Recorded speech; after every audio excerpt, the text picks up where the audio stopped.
रुको जरा, सब्र करो। क्या बात है यहाँ पे? सर ये सामने गोबरी का घर है। तो इसका क्या मामला है? 2 साल से बिजली का बिल नहीं जमा किया है।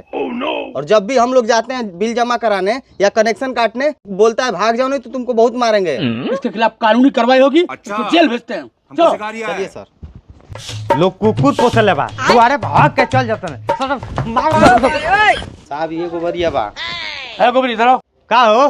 बिजली का बिल क्यों नहीं जमा कर रहे हो? हमार मन हम नहीं जमा करम। का कॉले बा? हाँ बहुत बदतमीज आदमी है। जाओ इसका कनेक्शन काटो। तुम्हारे खिलाफ हम कानूनी कार्रवाई करेंगे।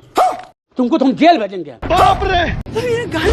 अरे साहब, ये साहब कुछ ले दे के छोड़ दिया। अरे हमको क्या घुसखोर समझे हो? हम ईमानदार अधिकारी है। तुमको जेल तो जाना ही पड़ेगा। ऐसे काम चल जाए। साहब कनेक्शन काट दिए। क्या कर दिया? हाँ? मैं गाली नहीं दे सकता। ईमानदार आदमी को परेशान करते हो।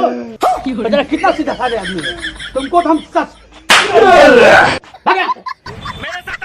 घबराओ मत, तुम दिल के बहुत अच्छे आदमी हो।